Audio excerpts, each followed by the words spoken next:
is the Pegasus Podcast, presented by Night Sports Now. UCF news, views, and a few hot takes. Now, here are your hosts, Bailey Go Knights Adams and Christian Charge On Simmons. Welcome into episode 235. Be sure you're following us on Twitter at BaileyJAdams22, at @ByCASimmons, at Night Sports Now, and at Pegasus Podcast. You can also email us at PegasusPodcast@ksn@gmail.com. A couple things to address before we get started on this podcast. This glow behind me is new, and obviously this is not my normal background. It might look like I'm in heaven. I'm recording this at my parents' house because my Wi-Fi has been significantly worse since the hurricane hit, and I don't know if that's I just assume there's some correlation there.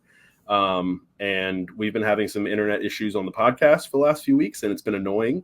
I think part of it's my fault. I think part of it could be Christian's fault too. So we're just switching things up and seeing how it works here. But before I say the next thing, Christian, how are you? I'm doing well. I just spread a giant blanket on the floor of my dining room because I was trying to see if that could work as a carpet to absorb the echo so I could be close to my router. That's how desperate we are, guys, to try to get this to work. But other than that, I'm swell. I forgot to explain the rest of my story. I drove from my apartment all the way to St. Pete to my brother's house, about half hour. And I got there and he had told me, we got the internet back. You might have to plug it in, whatever. And I restarted it and it didn't work. And so I was like, let me just restart it again. And it didn't work again. And I spent probably an hour trying to figure it out. It didn't work. So I just had to drive back to Tampa about another 30 minutes. So don't say we've never done anything for you to try to bring you this podcast. And yeah, so we're here. And where we also is on the Sons of UCF YouTube channel. As you guys might have noticed over the last week or so, our faces have popped up over at the Sons of UCF YouTube channel. We're doing a cool collaboration with them. Really exciting stuff. We got some more stuff working on in the future. And yeah, we just, and true to form for us, we just completely forgot to mention on the podcast, but now the cat's out of the bag. What does that mean? Who put the cat in the bag? I don't know. Why is that a saying? You used that saying the other day. I think maybe about this, and I was like, I don't think I've ever. You've never heard it? Personally, no. I've heard cats out of the bag, but I've never really thought on where it came from. In the bag? Who put the cat in the bag? Why are we containing the cat? What did it do? The cat is in fact out of the bag. We're excited to be doing some stuff with Sons. I think I've told the story before that the first person we told anything to about starting the podcast was Trace. I messaged him it was kind of like I wanted his advice and guidance, but also a politeness thing of, hey, heads up, we're going to start a podcast. And he just replied and was like, definitely you're filling a niche with that one. So that's good.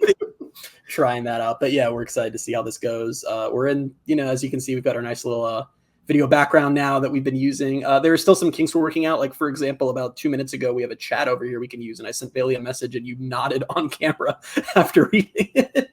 But, I don't want to.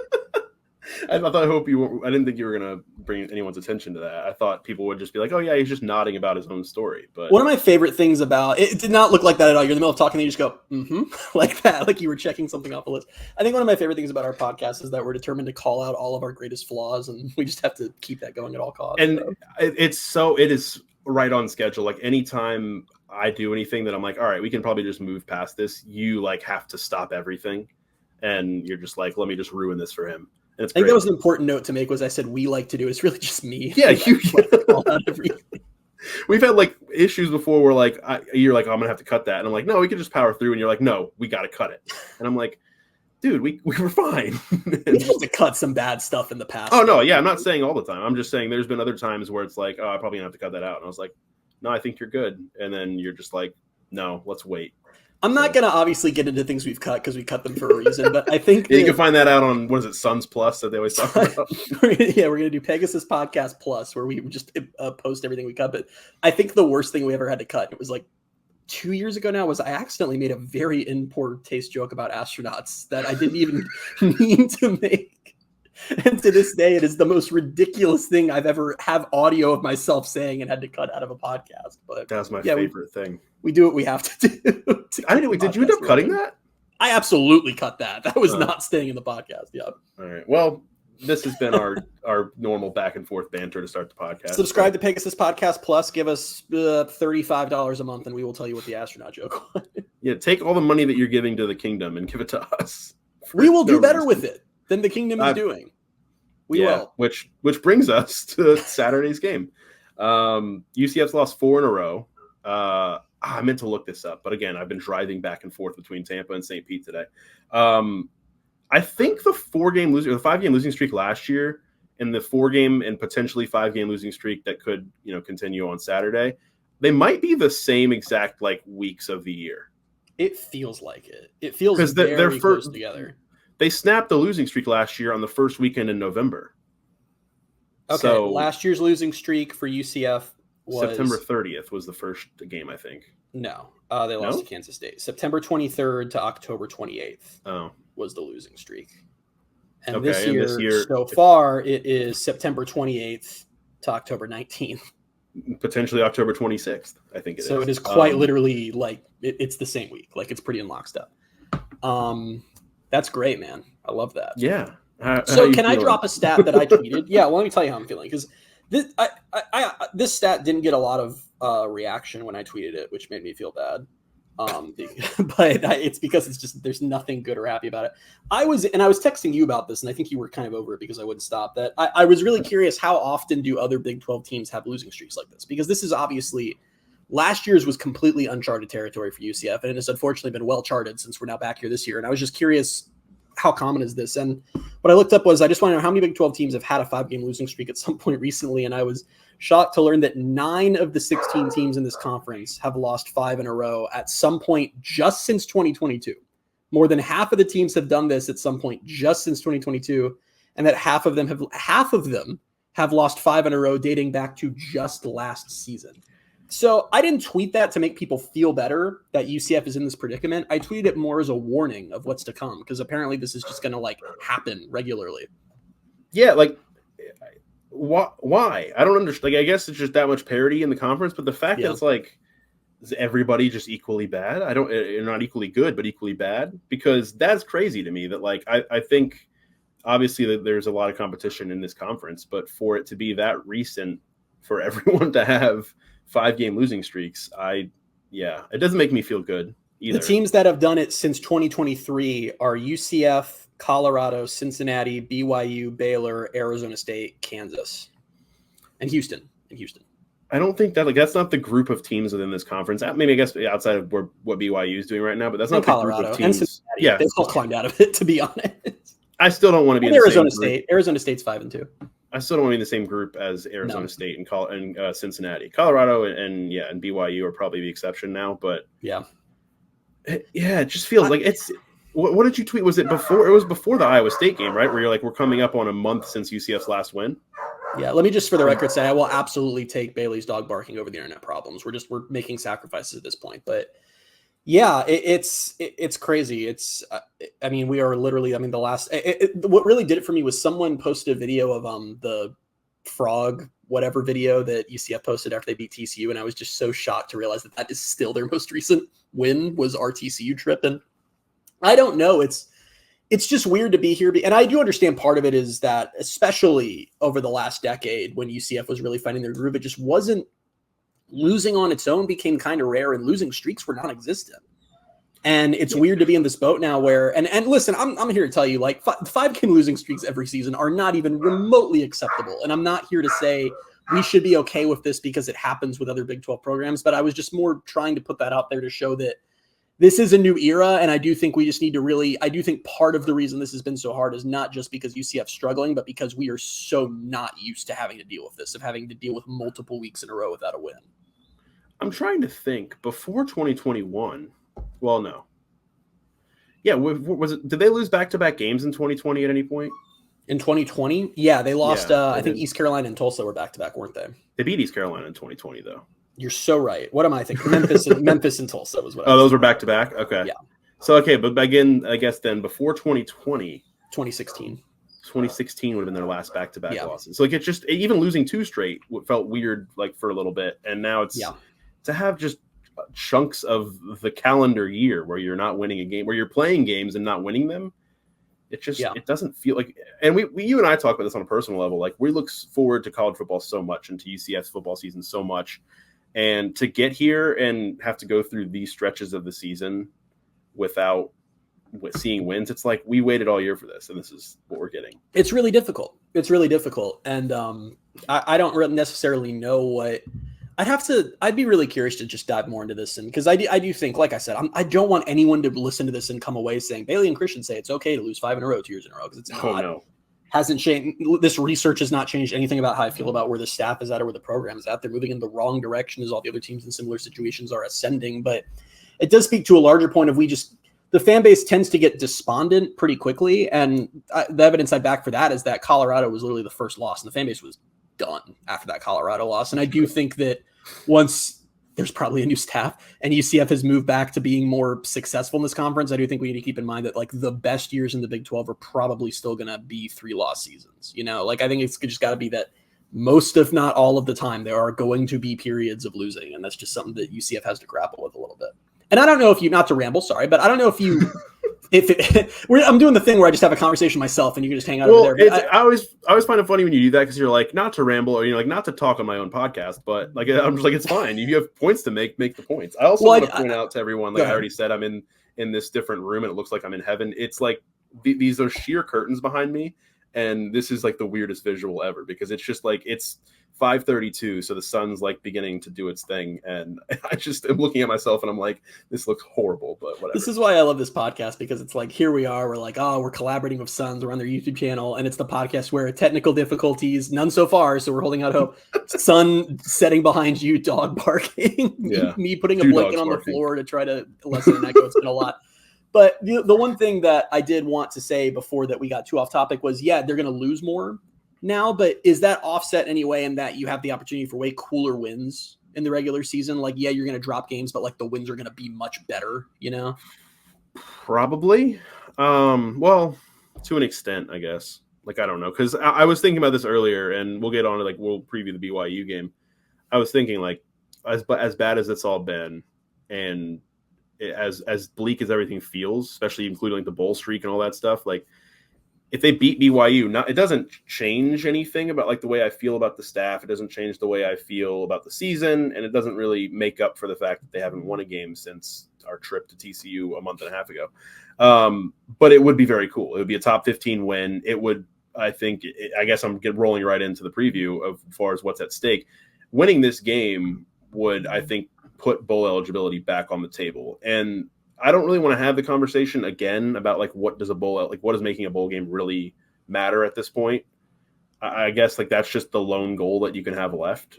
And I'd like to see them achieve it, just because it's the only bit of like anything that they can play for. But I think it's back on the table if you win this game, and it's a top 15 win. It's like the same kind of spot as that Oklahoma State game last year, where they beat number 15 Oklahoma State. And it was like, all right, well, now they're in good shape. They can win 2 more games and make a bowl.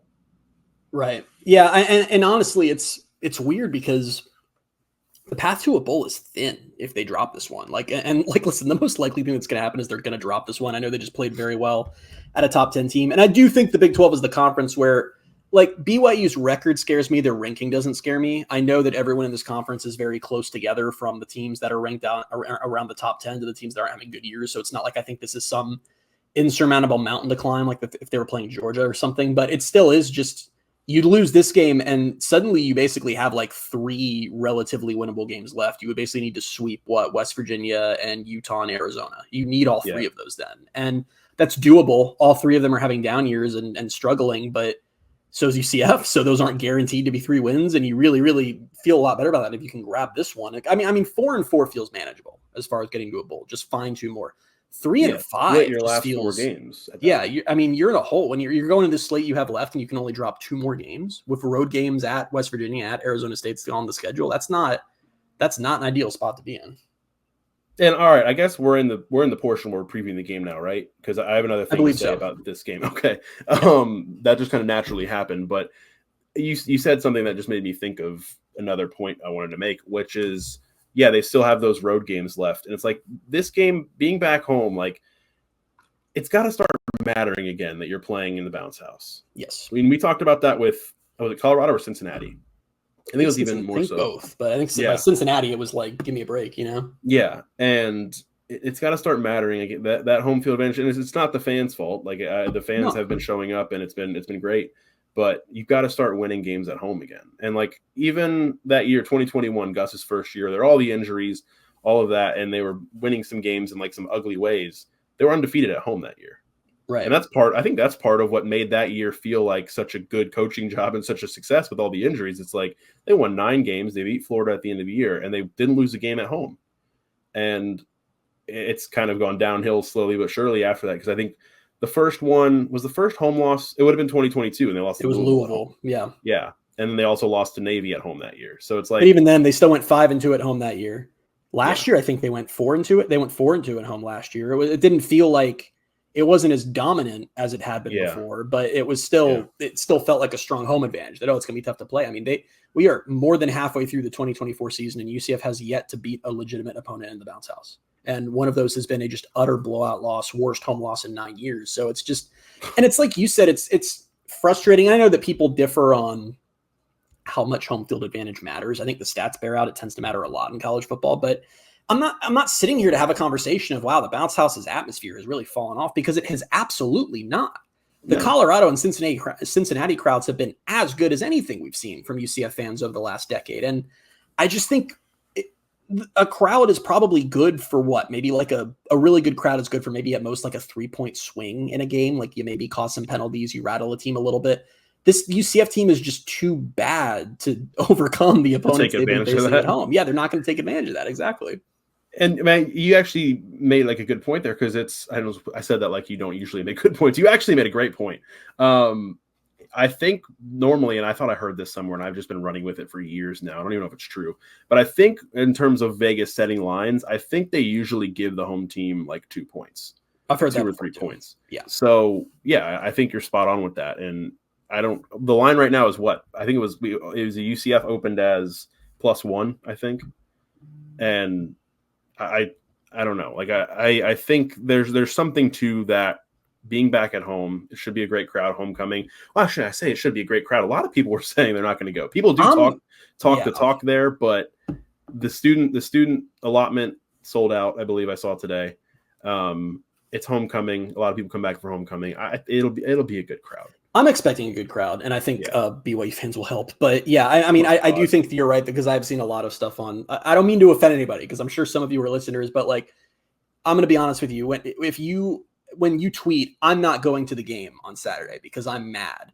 You having a Twitter account to tweet about UCF implies that you were very much going to be at the game if you care that much, especially when I click your profile and it's like your bio is just UCF with a bunch of swords. It's like, you're not missing the game. Like, it's this weird thing where anyone angry enough to miss the game is probably not going to miss the game. So I think where you start to actually lose fans is apathy. This is more anger where the fan base is at right now. I think apathy's coming. I think apathy will be here next year if this staff is still here and they just pull the same BS this offseason of, well, look at all these great transfers we got, and look at all these recruits that we signed that we're not going to play. Then you'll see apathy. But for now, I think it's anger. So I think the fan base will still be there. They just won't be too fond of the folks on UCF sideline. Yeah. I don't know. It's you got a top 15 opponent in the Bounce House. You're looking to snap a 4-game losing streak.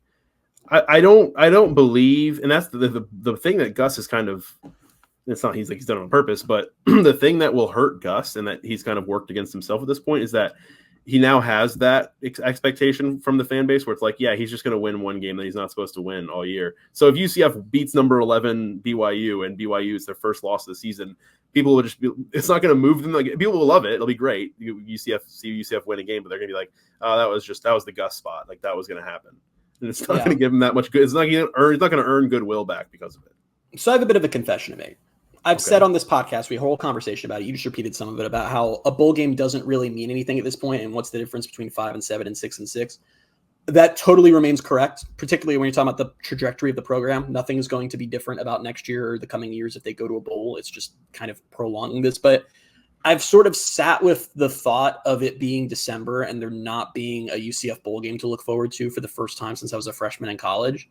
And I was kind of like, oh, no, yeah, they need to go to one. I would hate it. It is really going to bother me more than I was thinking when I said that. So as far as Gus, him being good for one, you're right that if they beat BYU, that it does feel like that takes the wind out of the sails a little bit of people are just going to chalk it up to, well, that's the one. But it helps for bowl eligibility. They really need it. So I guess you can talk about it more from that perspective too. But you are right that it doesn't signal anything. We talked about that with Iowa State. No. It doesn't signal progress.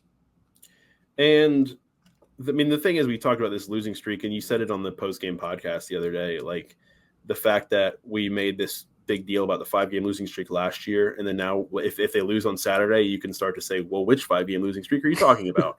They've never lost five games in a row in back-to-back seasons in their history. I looked it up this week and went back to, the 70s and was looking at their schedule. And like, even in the years where they went 0-12 one year, like the previous year or the year after, they never lost 5 in a row at any point. 5 in a row is like, it's almost like it feels like it's hard to do when you're, it's almost half the season without a win. You can lose, like there's seasons where they went 3-9, but they didn't lose 5 games in a row. Wait, is that mathematically? Yeah, that's mathematically yes, possible. That is in fact mathematically possible. Also, guys, we're just acting like if they lose to BYU, oh, there you go, they tied it. They could keep losing after that. They could do 6. They could do 7. Listen. 8, 9. They cap out at 9, but no, at 8. I think I forget where we are. You get the point. The point is that it's not going to stop.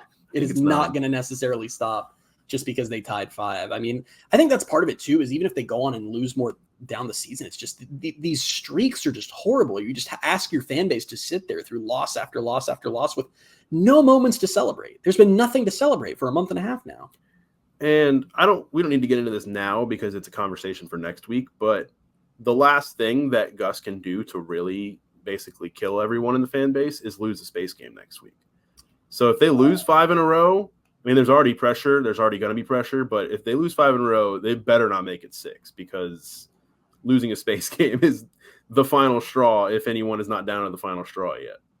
It is so toxic that I just don't think they're going to lose that game. And there's really the only evidence for it is it being the space game. That's not totally true. Arizona's having a really rough year. They're talking about, when I say they, not the administration, their Twitter fans are talking about firing their coach who's in year 1. Like, that's how upset they are. And I get it. You returned all your top offensive players and they actually cannot score. It's been a very strange year for them. One of their reporters, I don't know if he's I don't really know anything about him, but somebody referred to him as their Brandon Hellwig meaning. And he's kind of fueling some of that talk. So I don't know. I don't know if it's going to get serious, but he's their 247 guy. I don't know.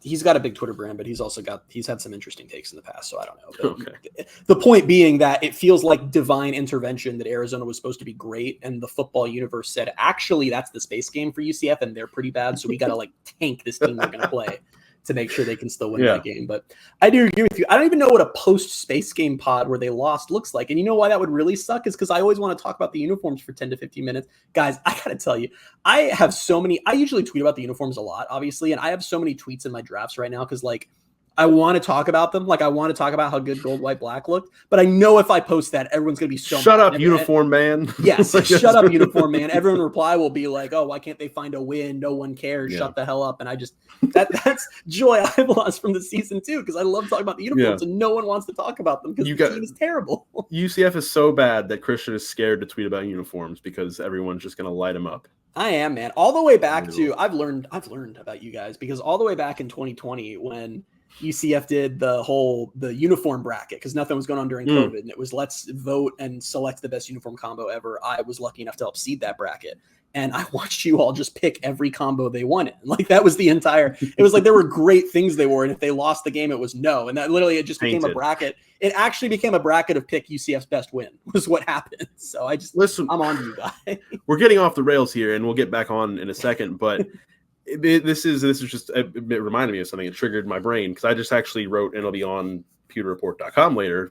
Quick plug there, but this is the creamsicle week for the Bucks. They're wearing their throwbacks on Sunday, and they've lost 4 games in a row in their throwbacks. They're 1-4 all time in the throwbacks, and because previously when they wore them back in that era, they were bad and they lost a lot. So people hate them and say, "Oh, the Bucks are going to lose on Sunday because they're wearing throwbacks." And I wrote something where it was like.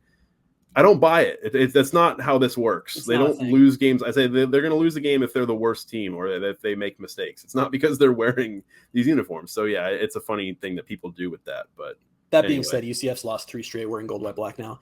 I also want to point out it was Trace said, I think it was on Sons of UCF last week, that if UCF was banning combos every time they lost a game and when they'd pretty much be out of things to wear at this point. which is very true. Yeah. All right, let's get back to the BYU preview. Kind of looking more at BYU themselves. They're number 11, as we mentioned. They're 7-0, 4-0 in the Big 12.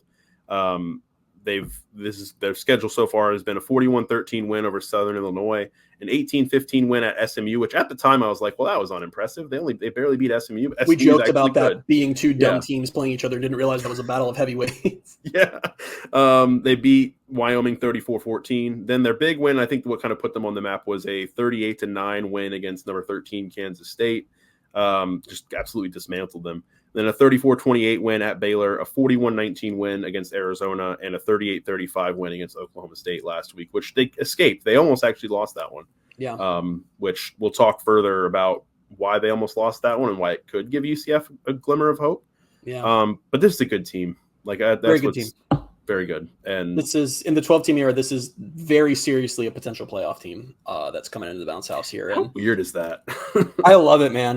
This year of college football has been the perfect year for the 12-team playoff, because it feels like this is the year that all the portal and NIL ramifications really set in, where there just are no more super teams anymore. Like all the big boys have lost games already, and it's just going to make for such a fun playoff. But yeah, I mean, and that's why this game is so interesting for UCF, because it's a little bit rubbing it in your face, as we've talked about before, that this is a BYU team that made the same jump UCF did and struggled worse than UCF did last year. And now in year two, UCF's kind of a nothing team right now. And BYU is literally trying to march to the playoff, and UCF is the next objective on their path. But yeah, I mean, they're scary. They're scary. That Kansas State win, Kansas State has been nothing but dominant outside of that game. And sure, they played a close one with Oklahoma State, but we know Oklahoma State has talent. They just haven't really been able to put it together. And I mean, literally, of all the teams they played, only 2 have scored more than 20 points on them this season. That when you have an offense that actually quite literally cannot throw the ball, that's not a stat you want to see against the opponent you're about to play. It's certainly not ideal, especially when you also add in the fact that BYU is scoring 35 a game. So it doesn't look good matchup wise, but there is some hope again. And I know that it's weird because you look at BYU, and you sent me some stats earlier. Like when you look at BYU's offense and like the different players, like no one has gaudy stats. No. It's like, and I kind of wrote this in my notes. It's like no one really scares you, but the team scares you. Like no one specifically does. And the one thing I will say is like their quarterback, Jake Retzlaff, he's thrown for 16 touchdowns and 7 picks. He's also the leading rusher with 265 yards. And that's not a lot of yards, but what scares me is the quarterback being the leading rusher and the fact that we just saw what Rocco Beck did to UCF's defense and was slippery and was able to create plays and move the chains on 3rd down, 4th down with his legs. And it seems like this is a guy that can do the same thing. And that's what was frustrating for UCF's defense last game, is that despite the stats, they actually had a pretty solid game. And there were just situations where the defense kind of did everything right and was just playing a quarterback who was really smart about when it was time to bail and just time to pick up a few yards on the ground. And Jake Retzlaff is that type of quarterback. So you might see that again. I don't know necessarily if there are a ton of adjustments UCF can make to deal with that, because you're always sacrificing something somewhere, but it's tough. This is a tough, it's a gritty team. BYU always has gritty teams. This is sort of when they've always been at their best. It's never really because they just have one superstar who's getting, Heisman hype and national headlines. They're always just a really solid, well-oiled machine that can hurt you in a lot of ways. And that's exactly what this team is. Yeah, and the running back room, it's like they're splitting time between LJ Martin and Hinckley Ropati. Messed that up. Receiving wise, like 2 guys over 400 yards, but no one's like blowing you away. But they're just a solid unit, like you said. Like they're good on offense, pretty good on special teams too, and then their defense is not allowing a lot of points. Yeah, their defense. I think their defense scares me more than anything, because it does feel like I keep having to add the caveat so no one gets mad at me. I understand they just gave up 30-something points and 500 yards, but it genuinely does feel like the defense has gotten better every game this season. And PFF numbers, which you just discovered you have access to, by the way, PFF numbers back me up on that with how the defense has been grading. So I'm weirdly more worried about BYU's defense and how it matches up with UCF's offense, because I just there are some things that could signal potential success, but there are some things that just make you freak out. So what scares me is this. They have 12 sacks in 7 games, which isn't, crazy. That's okay. But they also have 12 interceptions in 7 games, which is in 16 turnovers total.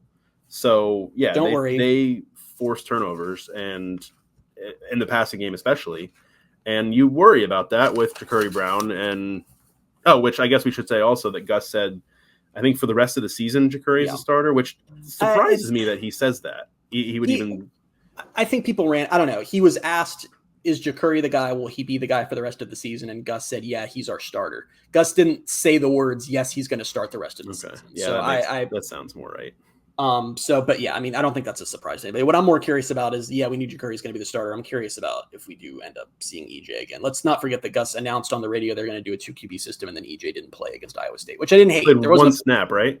Yeah, because Ja'Kurri's helmet came off. There wasn't a point in that game where I was like, man, it needs to be EJ time. Like, I don't believe in the 2 quarterback system, so it's whatever. But that something that I think it was either Adam or Brian brought up on Suns yesterday, on Monday, was that because he took that snap, that's now 2 games that EJ's played in this year. And I don't know, I mean, red shirt wise, I don't know if they're trying to keep him red shirted or if he wants to keep his red shirt, but that's kind of crazy to think about it. Like for one play, that counts as 2 games he's now played in.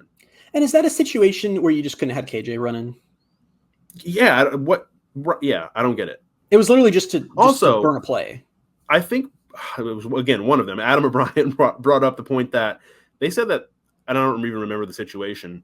They said that Iowa State ended up calling a timeout anyway. So I'm pretty sure that negates the rule, doesn't it? So I got into an argument while the game was going on about that because I thought because of the timeout, he didn't have to come out because there was a stoppage in play. But then EJ comes in. I was very confused by that. I don't know. But either way, we're somehow in a situation where UCF is just 3 performances away from burning a 17-year-old's red shirt. I can't overstate how insane it would be for a 17-year-old person to have burned a year of eligibility at the college level. Let's do the thing that I think I'm kind of stealing one of your bits here, but it's like if I pulled you aside and I went back in time and pulled aside, like, I don't know, July or August Christian, and said, hey, this is how we think UCF's going to be. They think that they've got a kind of roster that's going to compete for the Big 12 title and whatever. And then say, oh, by the way, on October 22nd, you're going to be sitting there and you're going to say, EJ Colson is 2 games away from burning his red shirt. How would you react to that? Because you would know at that point the season had gone completely downhill, or you would have thought that. But even still, you would think like, okay, maybe KJ got hurt, but like this is how unhinged things are. Is what I would have thought in that moment. July Christian, in all his wisdom, would have thought, "Wow, I can't believe that EJ ended up being the 2nd string quarterback, and I guess he's had to be used sometimes." I never would have gone to, "Wow, I can't believe that KJ Jefferson has been benched." And then EJ started, and then after a half, they said, actually, Ja'Kurri, and now Ja'Kurri is the starter, but EJ had to come in because Ja'Kurri's helmet came off, and there goes 2 games. I never would have, like, how do you come close to that? That those are the events that have taken place.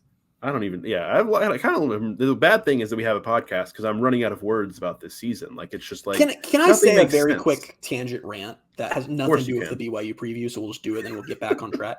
I have found myself weirdly bitter about KJ getting benched, and not, this is so bad and so toxic, such a toxic knee thing, and not in any way because like I think he should be playing, because I don't think anyone does, but he got benched for like 4% of what JRP put us through. And I just can't get over, we did 2 years. The 2023 was whatever there's injury, but all of 2022, just nightmare performance after nightmare performance. And Gus was like, you all are crazy. He's our guy. And even at the one point he gets hurt and the backup comes in and looks great. And Gus is like, And KJ, he had like 1 bad game. And Gus was like, I don't think he should ever be on the field again. Like, I just can't because KJ had solid games this season. He was very good against TCU. They're still only win the season. And the second there was adversity, like I said, I agree with it. But Gus was like, we got to get him out of here. And I just don't understand what happened from JRP of you're going to have JRP as your QB and like it to like, yeah, KJ didn't look great tonight. I think we need to have it. I think we need to try the 17-year-old. It opens up like the most ridiculous, like, I don't know, can of worms, I guess, for lack of a better term. Like, does that mean Gus never really liked KJ that much? Because, like, JRP was his guy. So maybe Gus was never really sold on KJ. But then again, why did you bring him in and pay him all that money? And then it's like, I'm thinking back now, and I'd have to look at his stats. And I know he didn't play well against Colorado. He definitely didn't play well against Florida. But like you said, like, yeah, maybe he should have been benched. But should he have? Like, we're getting anything better right now? I don't know. I mean, they put up, maybe there's an eye toward the future, but I don't know. They put up points on the road at a top 10 team. So maybe how much did the offense put up, Christian? The offense did put up some of those points. The thing about him not liking KJ or whatever, and you said, why give him all that money? I think Gus loved him when they gave him all the money. and brought him in. I think that it was once they saw him in spring, and I think it's not a secret at this point how he did not look good. We talked about that a little bit at the time. We saw it in the spring game. He came in out of shape and overweight. I don't think that situation really rectified itself over the course of the offseason. I do think by the time the season rolled around, I don't think Gus felt any loyalty to KJ. Whereas with JRP, there was always this weird sort of fierceness about Gus where it was like, he did not like when JRP was questioned as the starter. And I never fully understood because JRP was, listen, if I could press a button and put JRP on this roster, I'd do it. Like, I'm not trying to turn this into JRP bashing. It's worse. I would put Timmy McClain back. I think Timmy McClain could run this offense. But given what they had at the time and the situation they were in, it's just funny to me how that situation, it was like, absolutely not. You're crazy for thinking this. We don't bench our quarterbacks. And this situation, it was one rough game. And they're like, yeah, okay, we need to bail. It's kind of funny. Yeah. Excuse the dogs in the background, but do you want me to give you, so we talked about BYU 12 interceptions, which is tied for the third most in the country. They're top 25 in points, or tied, they're 26 in points per game allowed. They're only giving up 19 per game. Top 25 against the pass. Can I give you a glimmer of hope? Go ahead. Hit me with the glimmer. The glimmer of hope is they're 64th in run defense, which isn't horrible. They're giving up 141.6 yards per game, but this just last week against Oklahoma State gives me a little bit of hope for UCF's rushing offense because Ollie Gordon, who we've taken a couple shots at on the podcast throughout the season because he hasn't been the Ollie Gordon of last year, and after all the hype has not been that great. He woke up last week against BYU. He had 16 carries for 107 yards and 2 touchdowns. He also caught 3 passes for 20 yards and a touchdown. Oklahoma State as a whole ran for 269 yards and 7.3 yards per carry. So you extrapolate. I don't have the stats in front of me as far as how many times they threw the ball, but you give UCF 7.3 yards per carry, and they probably are going to run the ball 50 times. It's going to end up pretty good. Can I absolutely just wipe out your glimmer of hope? Do you have to? Yes. I guess so. Fine. I also totally set you up for this because, I sent you these rushing stats. Yeah, you told me. So then you set me up. What is this? RJ Harvey just ran for 196 yards and 2 touchdowns on 7.8 yards a carry, and UCF lost the game. You're a bad guy. That just happened. You're a bad guy. Yeah, but I don't know. It really is. It really is. So that's another. I don't want to go back to the Iowa State game, but he ran for that. It was 100 and what? 196. 196 yards on 7.8 yards per carry. Ran for an 80-yard touchdown. RJ Harvey, and the offense. I mean, he got the touchdown after Braden Marshall dropped the ball at the 1-yard line, but the offense was. Other than that, the offense was responsible for 21 points then. Yeah, because they had the pick 6, and then it was not a second pick 6, but it should have been. And was it the 1 I'm not giving the offense credit. I'll give RJ Harvey the touchdown to pad his stats, but the offense did not, earn that touchdown really. So, you've ruined it, and now I have no hope, and I want to alter my score prediction to make it even more of a UCF loss. How do you feel about that? How do you feel that I was starting to feel a little bit of hope, and you've ruined it for me? I think what's honestly crazy, and this is something that I should have checked beforehand, is that 1, 2, 3, 4, 5. UCF's first 5 drives of the second half, RJ Harvey never had more than 1 touch on a drive. I'm trying to figure out, and it's kind of what I said on the postgame pod a little bit about how it just felt like there were drives where they, on second down, they give it to Harvey and he gets stuffed, and Gus is like, well, we cannot try that again on this drive. And I don't know what that mentality is, but we've seen it over a couple games now, and it's just weird that, because Harvey got the bulk of his, I think someone said in the press this week that only 14 of his yards came in the second half or something like that. And I don't know. It's just a weird situation where it just feels like the answer is give Harvey the freaking ball. And it's not even a thing where I understand the O-line isn't perfect. I understand that it's not that simple, but we've seen time and time again, he can take a situation where a play is not there and turn it into a big game. You just have to give him the opportunity to do that. It's not always going to work. You can't bail because he gets stuffed one time. Which also, now that you said that, where are the rest of the running backs? Oh, okay. So let's talk about this. Well, we know where Johnny Richardson is. We saw his UCF career end in real time against Cincinnati when he fumbled the ball twice in 2 touches, and he did not play. Did not play against Iowa State. I feel bad for him. There's nothing funny about that to me, and I honestly there's not, because it's probably bad on us as a podcast that like every chance we've gotten, we're like, how is he not transferred yet? He's been really good. He's had a really good UCF career. Yeah. His numbers have always been great. He's always filled his role perfectly. And so, yeah, for it to, I don't know that it's over, but for him to probably lose some trust with back-to-back fumbles, that is tough because he has been very, very good. It felt pretty clear to me that this was a punishment of some sort or a lack of trust, whatever. And I'm curious how you feel about that. It's weird because I actually, I don't think I didn't talk about this because I wasn't on the post-game podcast after Cincinnati, but normally when players fumble, I'm never one to be like, oh, I sit them on the bench the rest of the game. So when they gave him, like when they got the ball right to him immediately on the next drive, I was like, oh, good. And then he fumbled again. And I was like, that's when it goes wrong. But like, I don't know. It's one of those weird things. Like, how can you say that's related? Like, that's the thing. Like there's a randomness to fumbles now. And we don't know the backstory. Maybe he's been fumbling all over practice and that's something here too. But I was fine with him not coming in again against Cincinnati. I was like, okay, because he's probably just in his own head at that point, and that's going to affect his performance. But to get to the next game, you can't tell me that there weren't plays where Johnny would have helped them. And no, and we also haven't seen Penny Boone. You pointed this out to me. What has it been? 2 games? 2 games since we saw Penny Boone, and Gus was asked about this before the Iowa State game. Why didn't we see Penny Boone? And he just looked perplexed at the reporter who asked the question and goes, well, Miles was back from injury. And we've talked about before, this is all the way back to Auburn. Gus doesn't like having a stable of running backs. He typically ends up finding one guy and just feeding them. That's the thing all the way back to Auburn. And man, get him out. We I guess we should have known that would happen with this room, that Gus would once again thin the herd eventually. Which was fine because we knew RJ was the guy. But when you have all these other guys, like if RJ's the guy, then give him 28, 30 carries a game. Yeah, just do that. If he's going to be the only running back you want to play, but if which not, Gus said in his presser this week, the goal is to get him 25 plus carries a game. And part of me was like, all right, why haven't you been doing that? And all these is that a new goal? You call the plays. I'm like, you directly, and I understand RPOs and all that, but it's like you can directly decide how much he sees the ball. Wait till someone tells him that he's in charge of that, man. That's he had 29 carries against TCU. Awesome. UCF wins the game. Then 16 carries, 17 carries. Then Gus says our goal is to get him 25. Okay.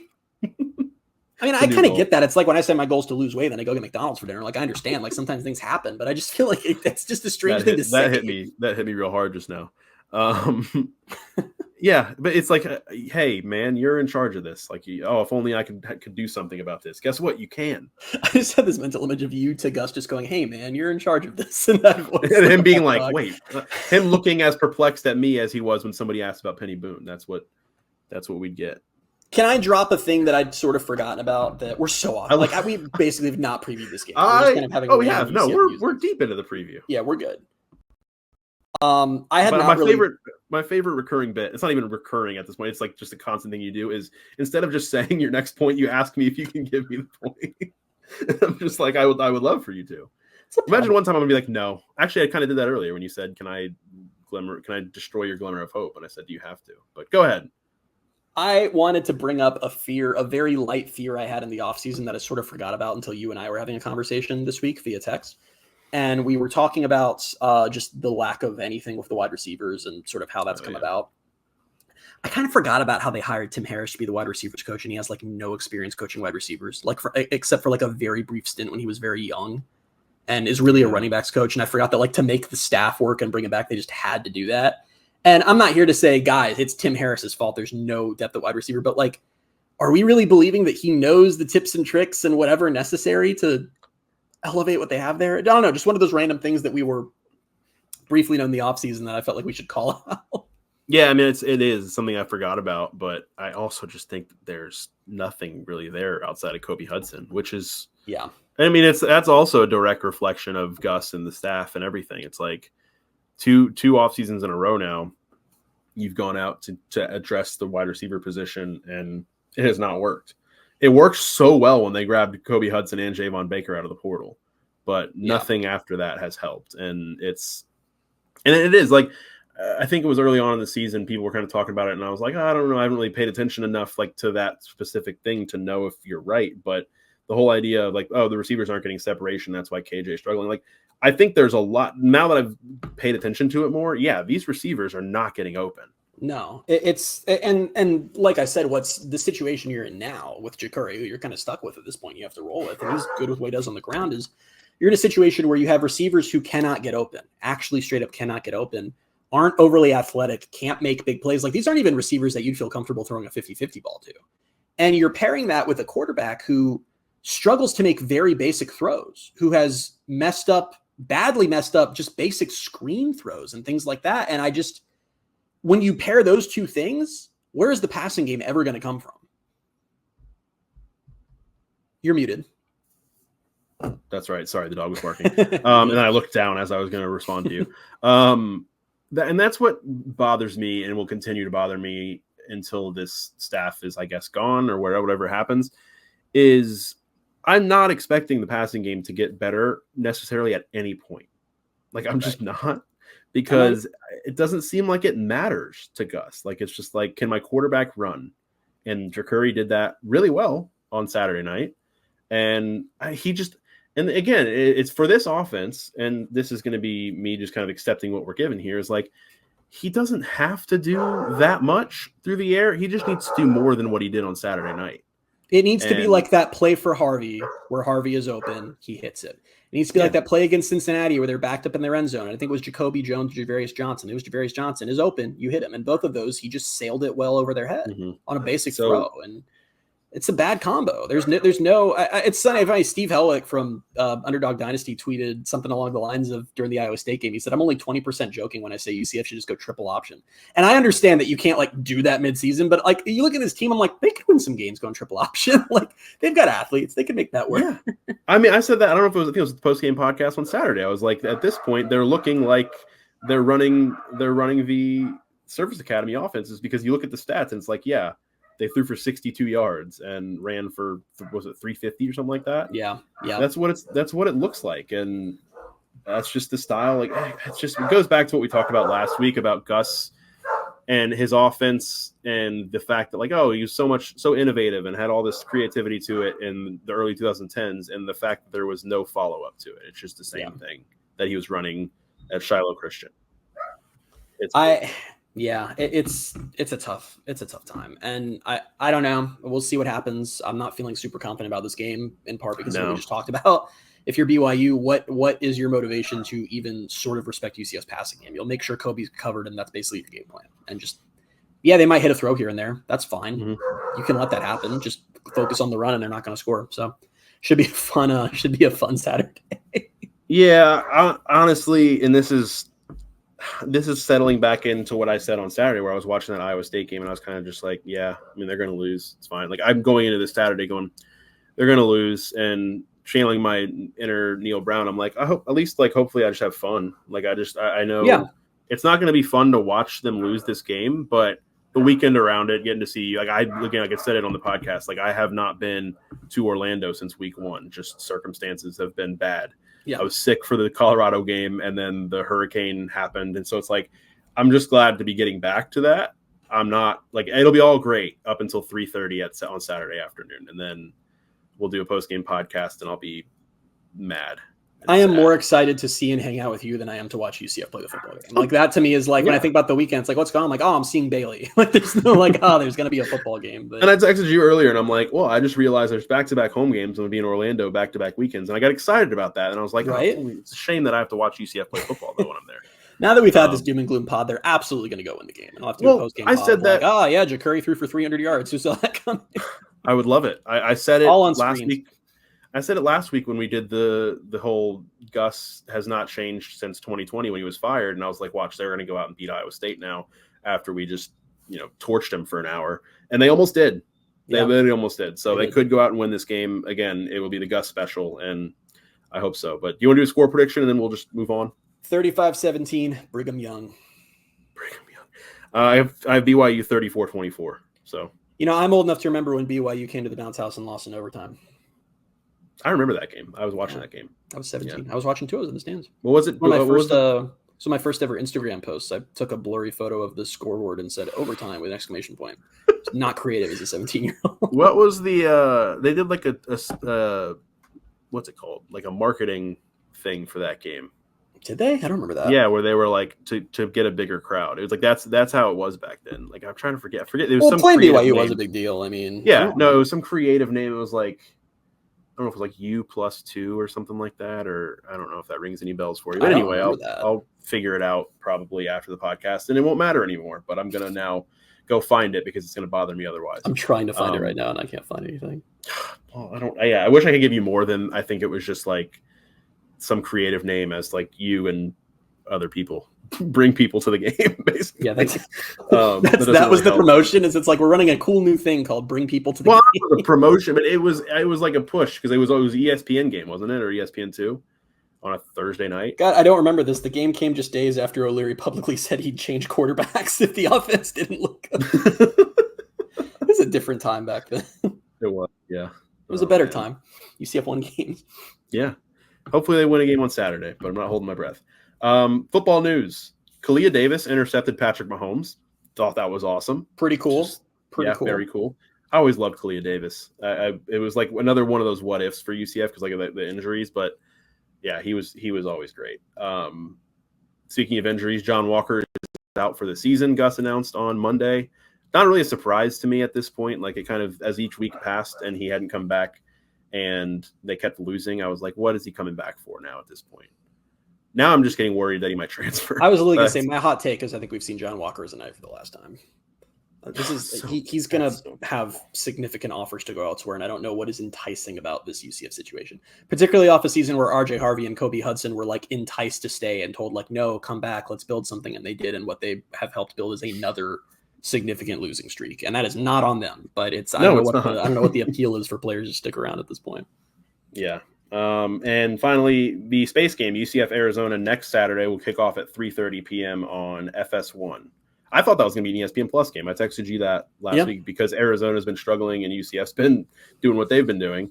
I was thinking we'd probably get a night game because it'll be on ESPN Plus. But for personal reasons, 3:30 works better for me. So back-to-back 3:30 weeks. That's fine. Fine by me. Cool. All right. Game of the week is this fall season. I mentioned it last week, I think. This fall season has just been bad. UCF men's soccer, 4-4-3, 2-3 in the Sun Belt. And that 4-4-3 record is the best of any of the teams right now. They host Kentucky on Wednesday night at 7 o'clock. Kentucky is 3-4-5, 2-1-2 in the Sun Belt. So they're just ahead of UCF in the Sun Belt standing. So if you win that game, then you beat, I think, play Georgia Southern at the weekend, who is below UCF right now. Start stacking a couple wins together. Maybe turn things around a little bit. That'd be nice to see. So I hope so. Tweet of the week.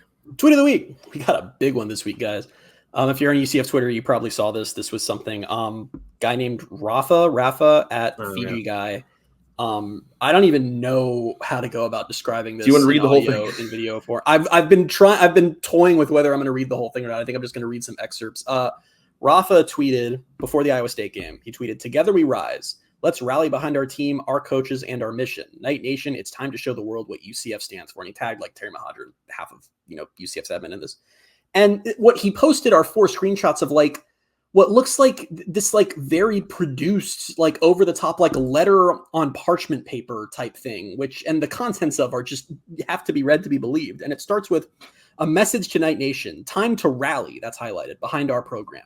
I've heard a lot of opinions from fans, donors, and the social media community. And it's like the president addressing the nation. Like, it's like, we've heard your thoughts and when we're going to weigh in.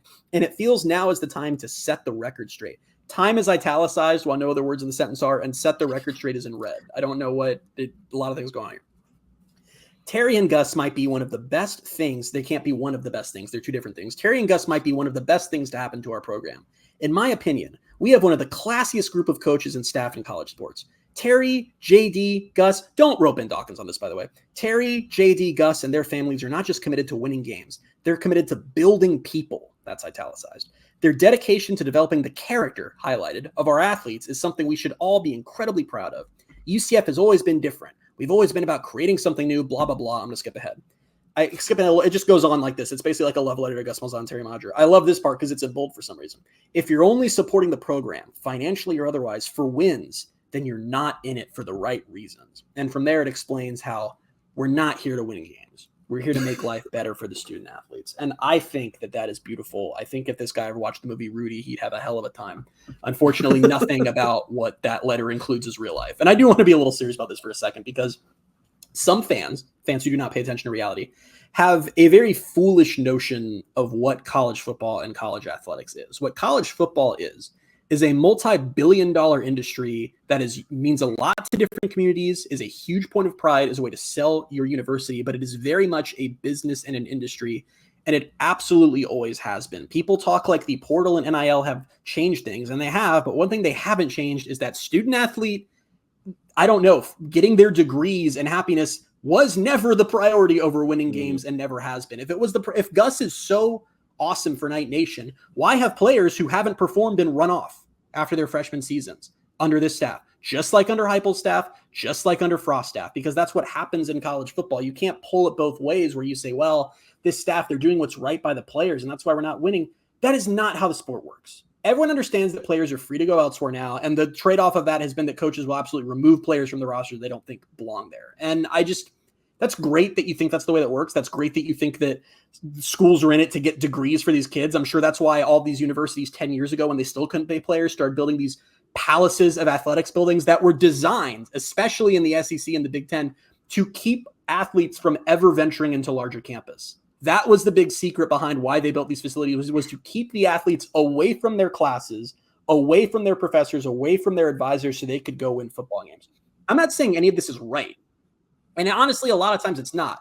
But I am saying that to say winning doesn't matter. Helping the student athletes does, means that you are just simply not at any point been paying attention to what college football is. And honestly, I don't think there's a UCF fan out there. I think there's a player on the team who's saying, well, at least I'm what? Getting a degree, but we're not going to win games. When a lot of them understand that if they don't perform, they're going to be told to leave the team and will not have the option to get a degree at UCF. I don't, what a great, beautiful letter. I hope it was well received. It just unfortunately is in no way reality. Does it help, though, if a player's pushed off the team? Like, does it help that he was being pushed off the team by a coach who's very classy? That's what I'm saying. Like, that's the part I didn't understand. It's like Gus Malzahn is so classy as he tells players to get lost because they aren't performing. Like, I just don't. And like I said, that's not a Gus thing. That happens at every single program in the country. And that's why I get really, and we talked about this in podcasts before, so frustrated with you. We've had situations where a true freshman who you never saw for 1 second goes, I'm hitting the portal. And everyone's like, quitter, how dare you? What do you think happened there? That's probably that same guy. That guy who wrote that letter was probably like yelling at true freshmen who got kicked off the team for being like, how could you abandon what we're building for Knight Nation? Guys, get out of the movies. Let's sit in real life. Let's sit in real life. Rudy was great. Everyone loves Rudy. It was a good movie. It was a movie. Yeah, I don't really have anything to say after that. That was great. Cool. There was something I was going to say in the middle of it, but I forgot what it was. So one other thing. You can italicize, you can highlight, you can put things in red, you can put things in bold. You can't do all four of those things in one letter. Crazy. Now we're getting into like the details and the what's it called? Oh, I don't know what it's called. What's the thing on Microsoft Word where you check it?